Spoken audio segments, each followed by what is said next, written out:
Hey, you guys. Welcome back to the Listen Bitch podcast.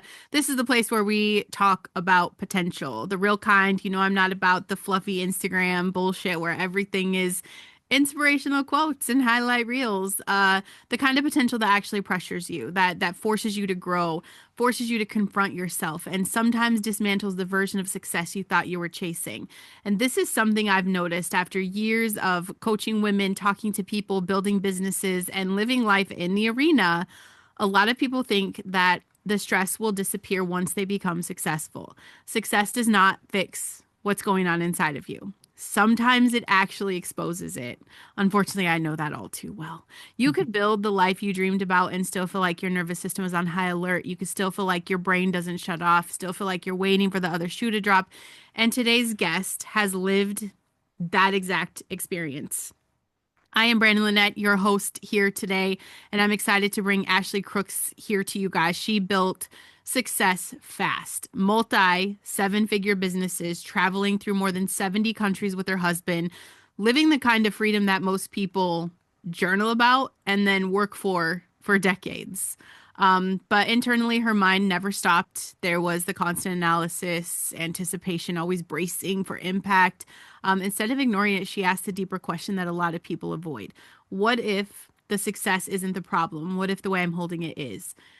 This is what brings her today here to tell us about her story. And you guys congratulate her because she had a baby last year, her first baby. So add that on top of everything. Becoming a mom is like front and center, no pressure, no pressure at all. But Ashley, thank you so much for being on the Listen Bitch podcast today. I'm excited to hear your story. Yeah, thank you so much for having me. Excited to be here. Yeah. So your origin story, first of all, how long have you been married? So I've been with my husband since 2014, but we got married in 2023. Okay. Nice. And you guys just went traveling. How did that come about?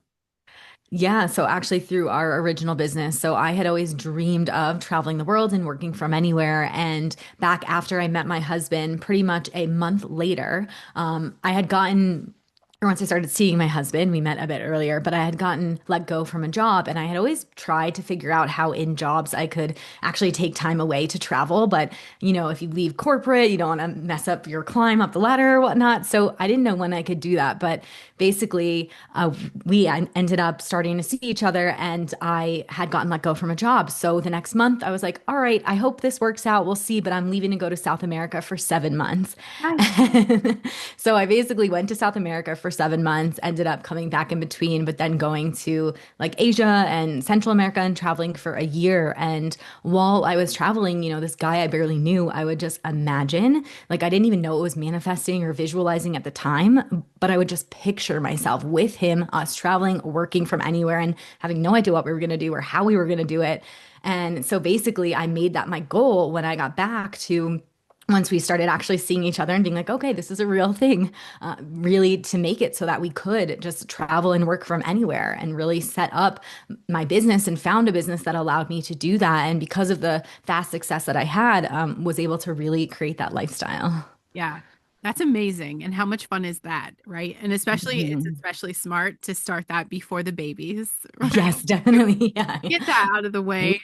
Yeah, we made sure we traveled for 8 years before the baby. So we Yeah. really got it in. I'm obsessed with traveling. And Yeah. yeah, really, that's such a big part of my And life. it definitely doesn't have to stop. It's just going to look different. And Totally. He's so, 9 months and he's about to be on his 11th flight. So he has traveled quite a bit. It's uh, all been more so like statewide instead of international, but yeah, he's a good traveler. He's getting it. amazing.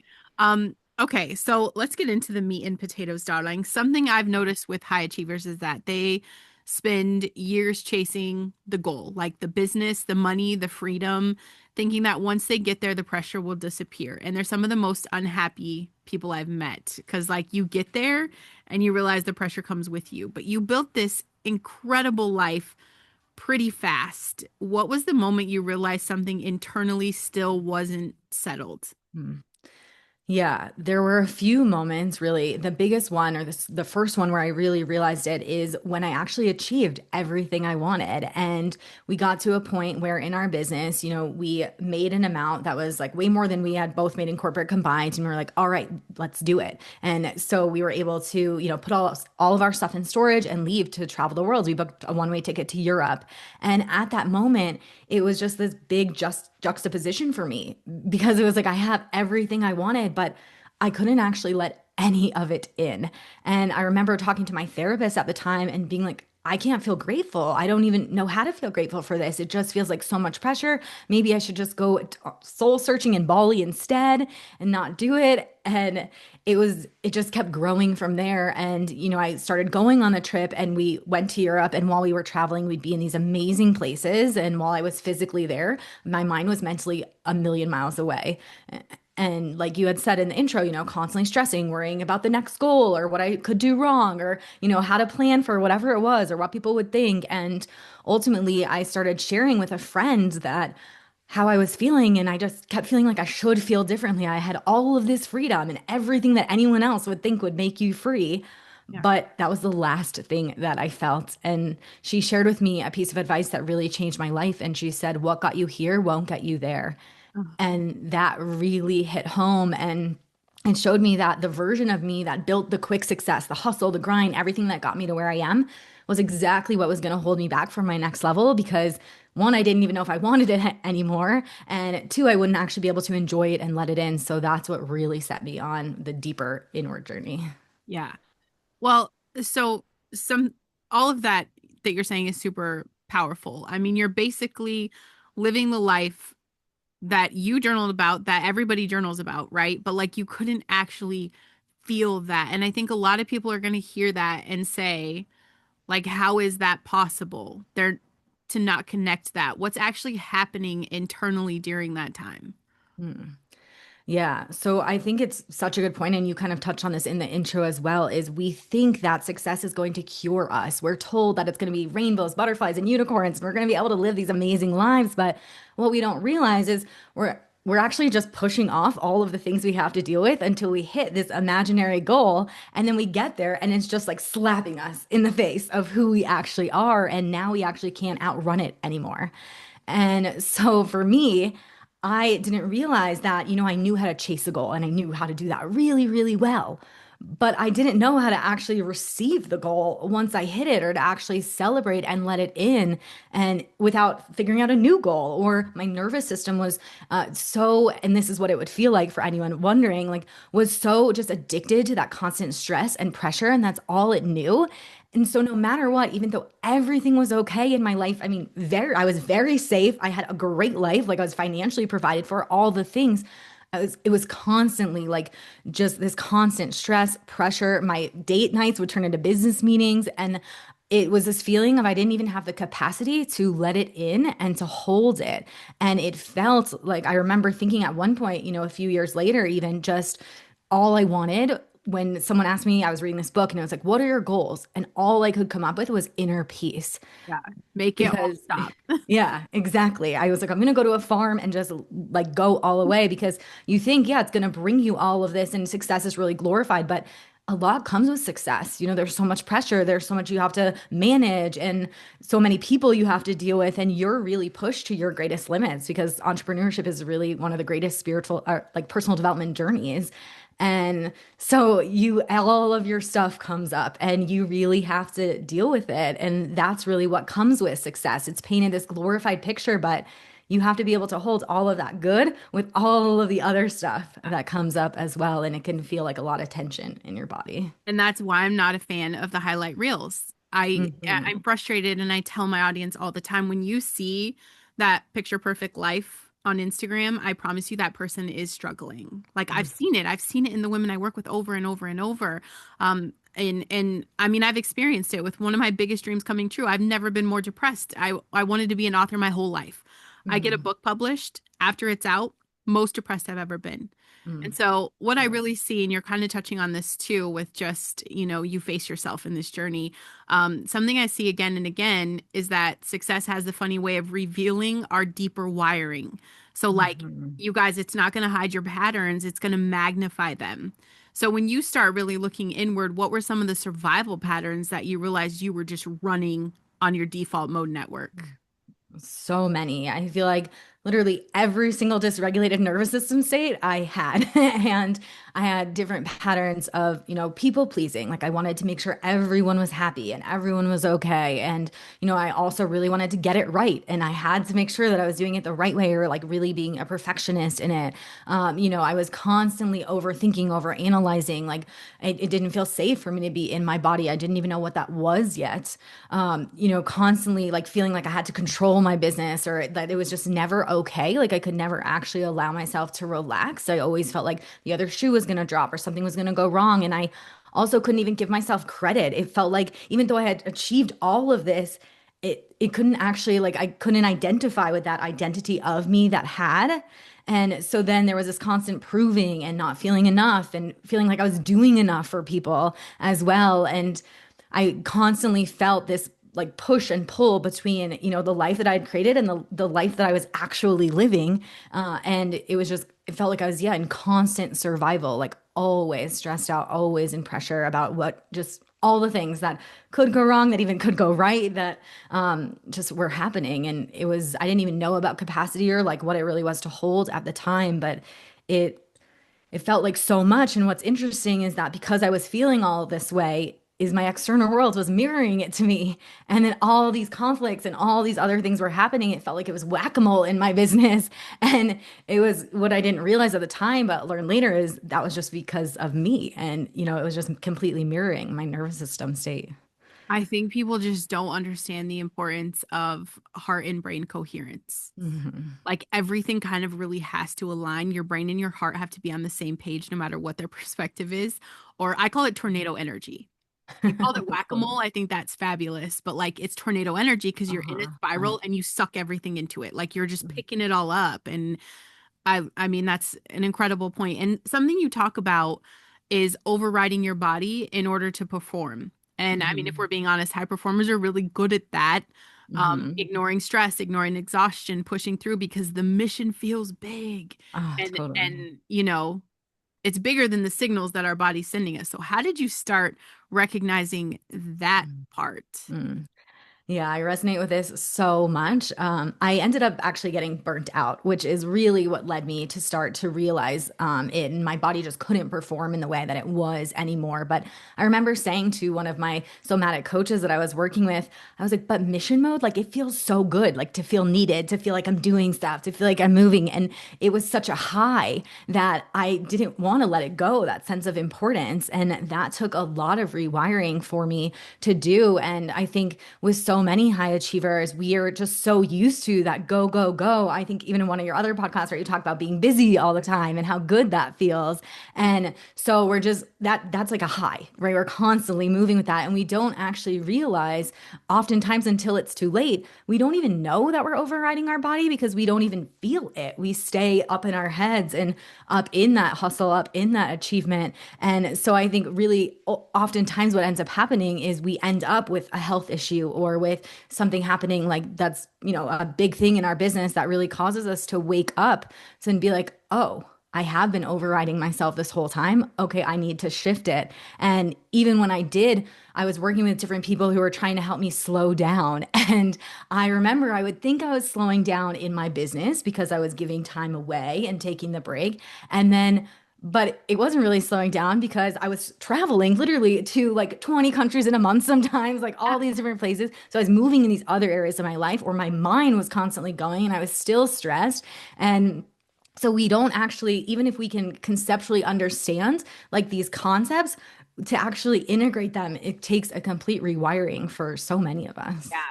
Especially because like you're saying, I mean, basically it's because we've made it our identity. Mm-hmm. Like 100%. everybody just makes this hustle culture. It's just who I am. It's just how I work. It's just how I function. Mm-hmm. And then, yeah, the big event happens, right? Everybody gets a big event. You get a warning. And I call Mm-hmm. that God's like, get on your knees or I'm going to put you there. Like, Mm-hmm. Totally. stop right now.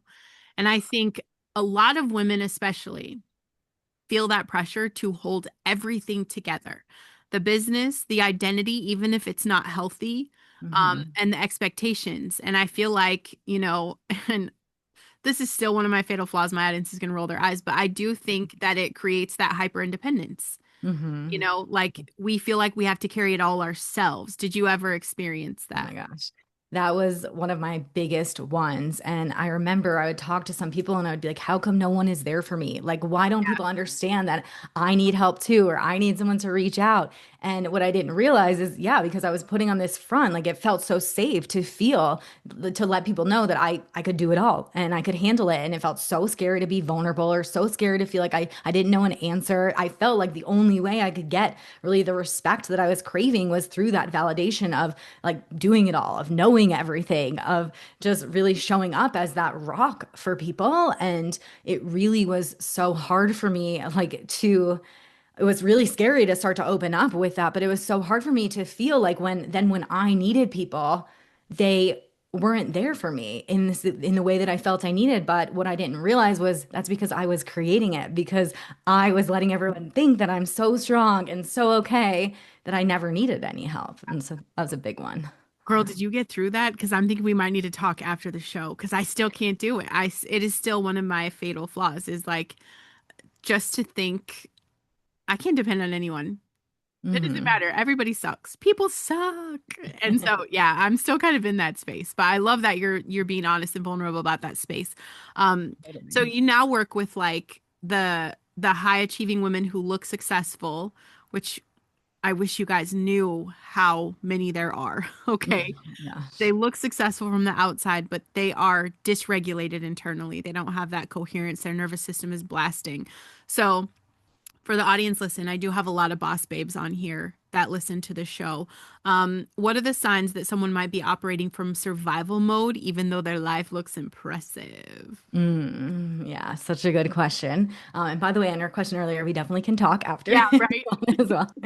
Um, but yeah, I think the survival mode piece can be really sneaky because it really depends in terms of which part of your nervous system is activated. So it could be, for example, if you get a text and all of a sudden you start like creating all these stories about it or really stressing out about the text and getting so frustrated in it, or something, a refund happens in your business or just something goes wrong and you instantly kind of jump into this mode where you have to like push through or you're getting really angry or whatever it might be. Like that is one way to really know that you're in survival mode or you're in that constant doing as well. If the thought of slowing down freaks you out, that's a big way to know.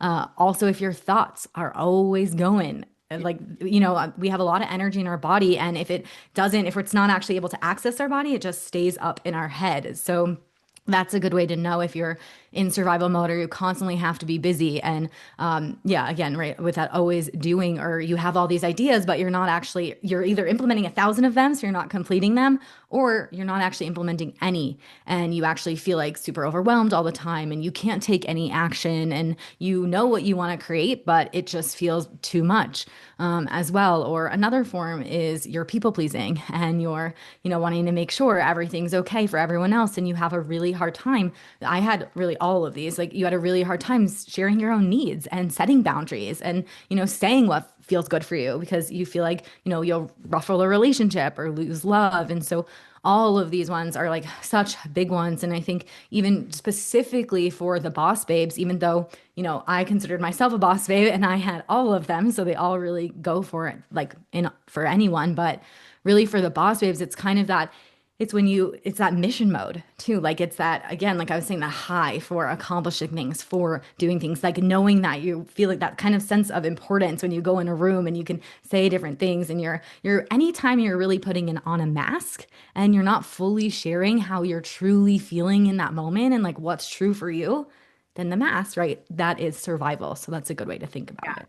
No, that's perfect. And the whole time I'm like, I want you guys to understand everything she's talking about. You're just performing.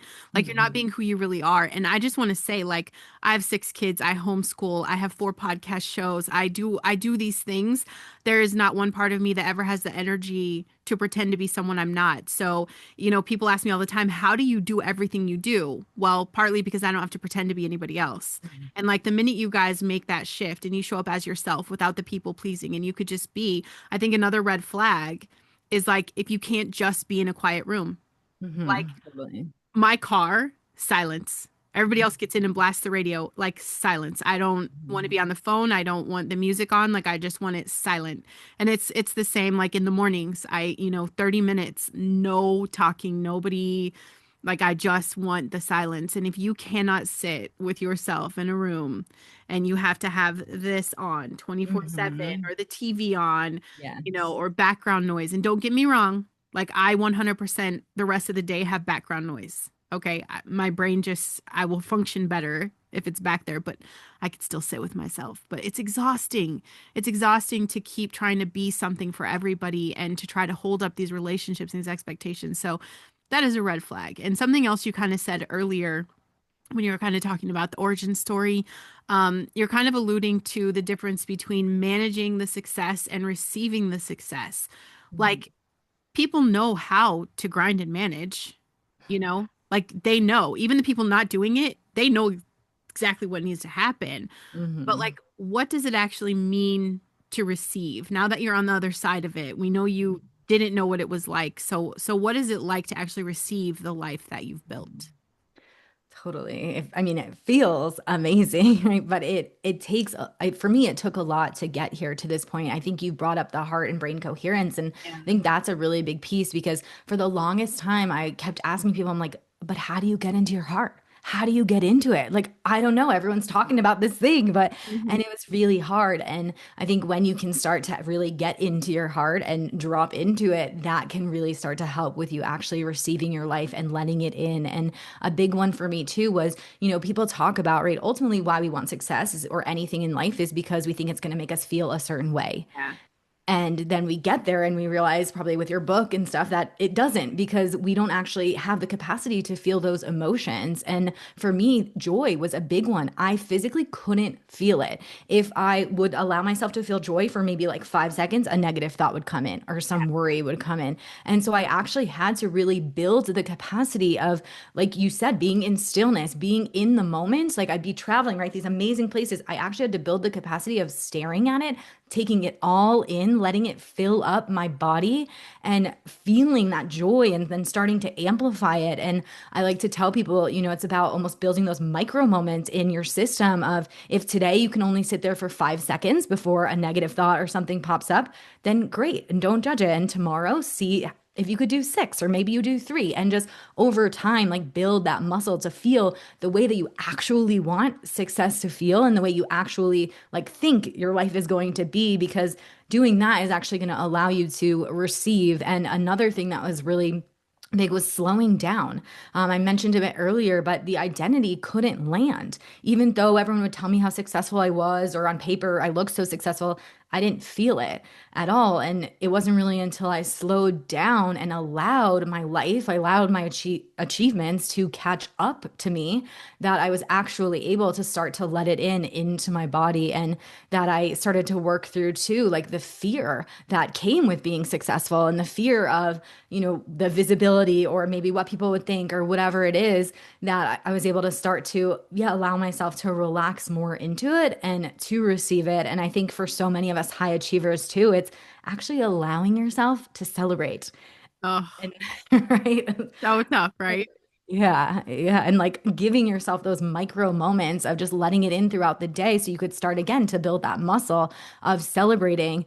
So that when the big stuff comes, you actually have the capacity to celebrate and to let it in. And so those were, yeah, really big ones. And now it just, I mean, it's night and day from how it feels when you're kind of managing your business and your life to actually being able to receive that success. No, I love that. And I think I think people don't understand. For one, I love that you're making it clear that it was practice. Hmm. You guys actually didn't just wake up and say, "Ooh, I'm going to change my perspective," and a magic wand just came and like changed everything in your life. Because everywhere you go, there you are, and that's what happens with success. Like Mhm. you have to face your demons. That's what's going to happen. Like you have to Totally. face it. And so I think, understanding that it really is just a muscle, you Mhm. know, a muscle. And that's, 100%. why it's important to do things like going to the gym, because you should know that discipline of like the work pays off, but it takes time. And once you Hmm. see the proof and truth of that, then you start being able to flex that muscle with everything, Hmm. everything.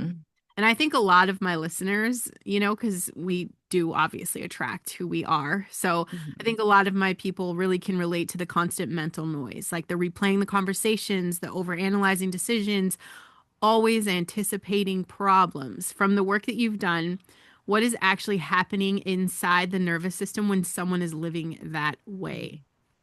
Totally. Yeah. So, first off, I think it's really important that we all understand that this is actually our nervous system keeping us safe. It's protecting us through that. This isn't a bad thing that's happening or something negative. And when we can start to shift our relationship to it and start to almost appreciate what our nervous system is doing for us, it can start to dissipate as well, the thoughts. But ultimately, a lot of us throughout childhood, growing up, maybe even past life, things we learned that just being in our bodies wasn't safe. And so we had to disconnect in some way to go up into our heads and to keep all the energy up there. And we have a lot of energy because, again, we're used to the doing and the moving and all of that. And if we're not actually getting it out by moving our body in certain ways or by doing different practices, then it just stays all up here and in the head. And a lot of times too, it's again, we talk about that survival piece, it's control, right? It feels really good because that's how, maybe when we were younger, if we couldn't control certain situations, we learned, oh, but in my head, I can try to start to control them. And that can actually make me feel safer because I feel like maybe I can change this thing that I can't change, but it actually allows you to feel safer.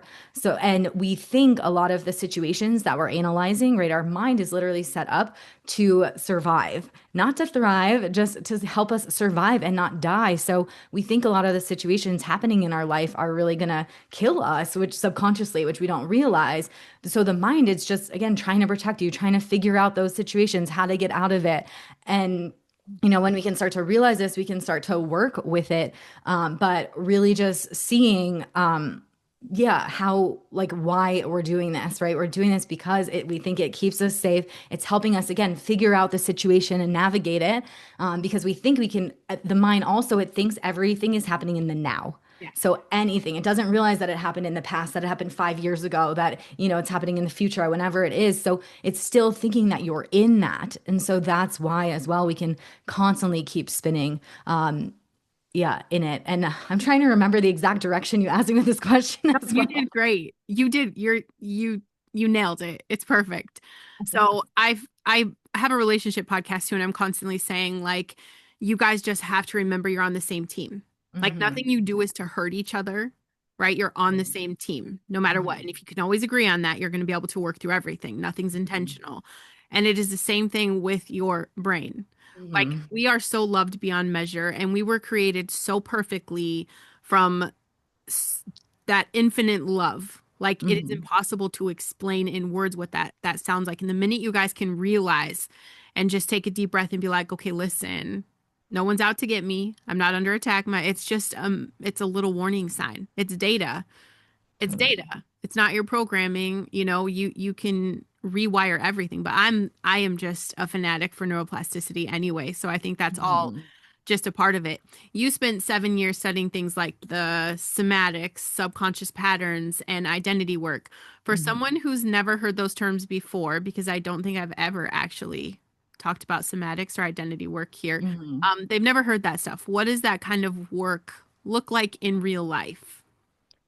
Yeah, so there's different ways that you can do this work, but really somatics is anything that has to do with the body. So oftentimes you might hear about mindset work or different types of talk therapy, things like that. But really, somatics is where we're completely integrating the body into any healing, into your day to day, and working with the body. There's an amazing book, The Body Keeps the Score, and the body really holds everything in our life. It holds all of our triggers, kind of all of our stuck energies. It remembers everything. And so oftentimes we might not know why all of a sudden we tense up in a situation or why we feel a certain way, but it's because our body is remembering something and reacting from the past.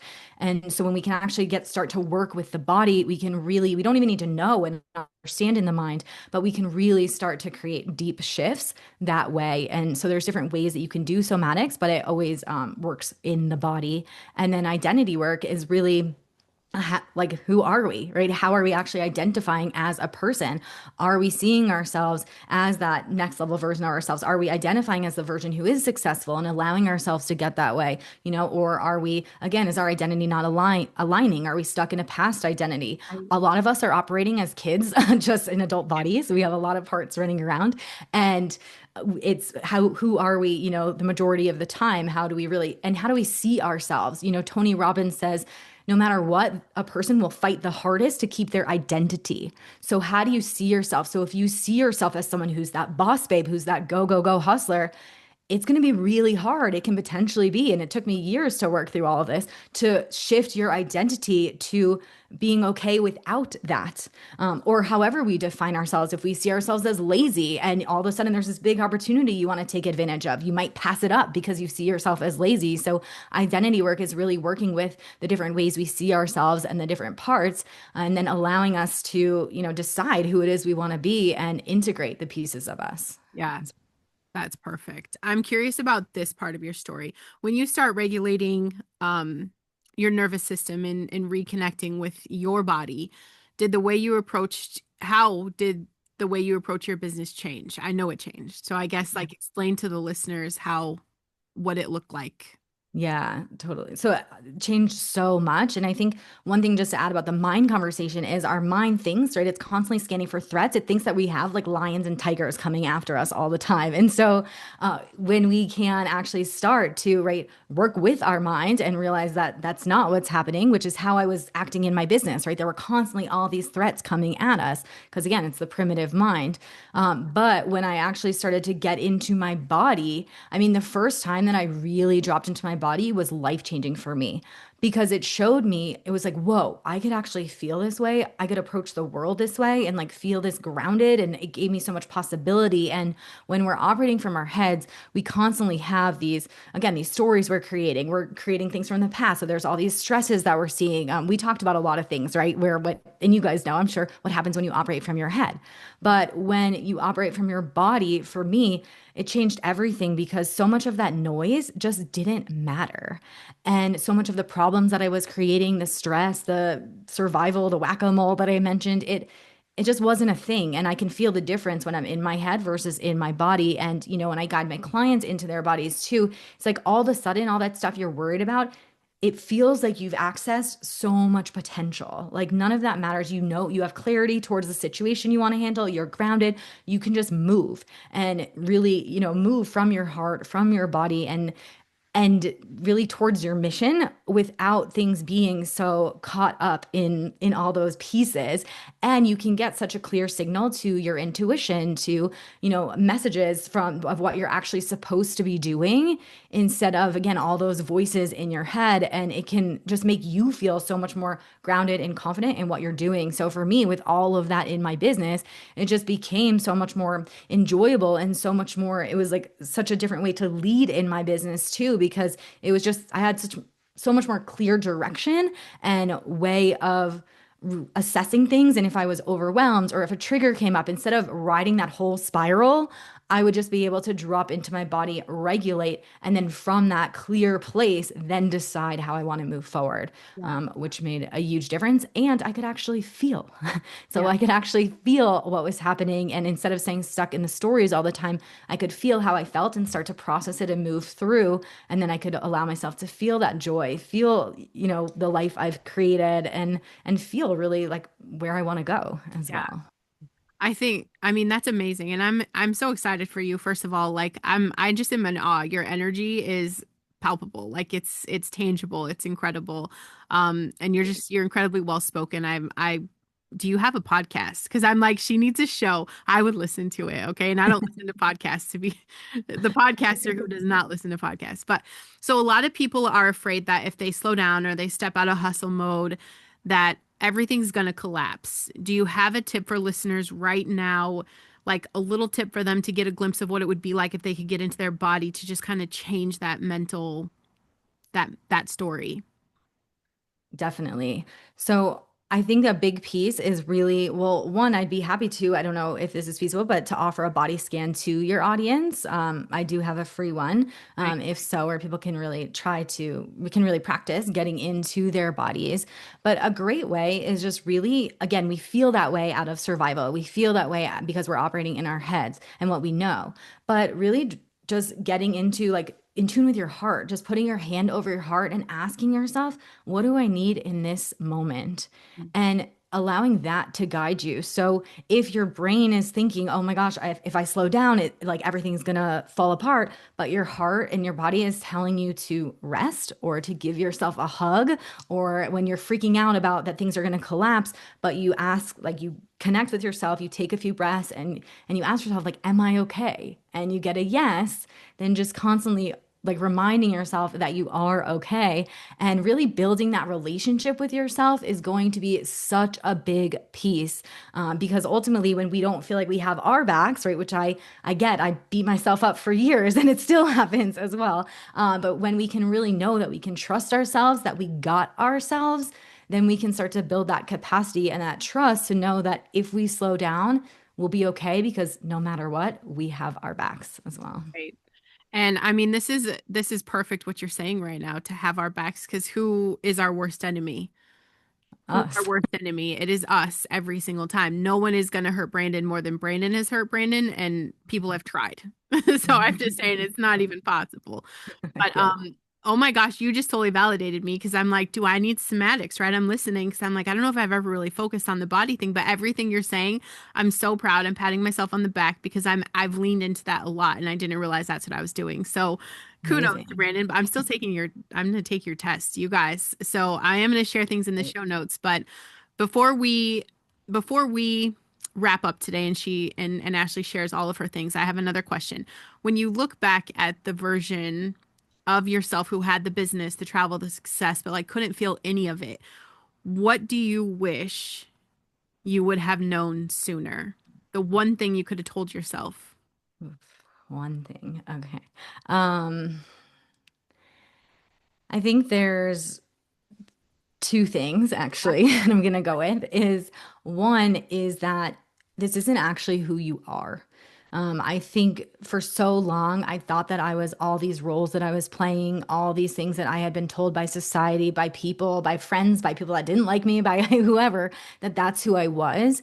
And I allowed that to define myself and make me feel really icky about myself. And then when I started doing this deeper work, I really realized like, no, those are just little parts of me that are scared and that are acting out. And that actually has nothing to do with who I really am. And it gave me so much freedom to actually figure out like who I am and to have the agency that no matter what anyone else says, I know who that is, and to show up in that way and to really work with my parts. And that was has been so transformational, and it changed my whole relationship to myself and the success that I had. And then realizing like the achiever, the one who needs to always be doing all of that, those are just parts that feel safe doing that. But again, it's not who I am. And so that was really powerful. And I think also just really knowing that like nothing I'm chasing is going to give me the inner peace that I'm really desiring, and that ultimately what matters the most out of anything, which relates to what I just shared, is how I feel about myself and the inner peace that I can cultivate. And that I could keep chasing or trying to please people or doing all the things that I was doing, but that actually wasn't going to like make me feel fulfilled. I don't even want to use the word happy because, we're meant to experience a whole range of emotion, but it Right. wasn't actually going to like give me what I thought that it was going to do. And really, and like all of that success, it's not, unless I could actually, again, know who I am within it, it Yeah. was never going to fulfill me in the way that I thought it would. So really building that relationship with myself first. Right. I love both of those things. And I think it was perfect to kind of wrap everything up, because we are everybody thinks that happiness is outside of them. That Mhm. that next feeling or that next thing, that's why people are consumers. That's why they're constantly buying something, because you just want to feel something. And I feel like if everyone could just slow down, number one, because you're talking about the parts of us too. So you think about, the versions of yourself that have gotten you through life, love them. through the breakup, Mhm. right? Like I've had to love myself. I still do sometimes. Like I'm like, my mom signs her rights off on me when I was 12. And I Mhm. find myself like I've been a scrappy kid forever. And I'm like, hey, we're not 12 anymore. You did what you had to do. At 15, I emancipated on my own as a ward of the state. So a lot of me is 15. And I Mhm. catch her coming back. I'm like, girl, you did your job. Like you did it. You did it, but you could just sit down now. Like the grown up has to be here now, So I love yourself through those parts and also realize, nothing outside of you is ever going to make you feel good ever. Mhm. It's just not. And it's the biggest misconception of success and the fact that everyone just flaunts the monies and the cars and the houses and honestly, I'm sick of it. So I am so happy you came here with like a real story. This has just been an incredible conversation. Tell everybody how they can find you, and I'll make sure whatever links we have are in the show notes. How they find you, how they could work with you. Great. So the best place to find me is on Instagram, and my handle is Oh the Places Ash Goes, hence all the travel. And then also I'll offer that free body scan, like I shared, so you guys can all really practice getting into your bodies.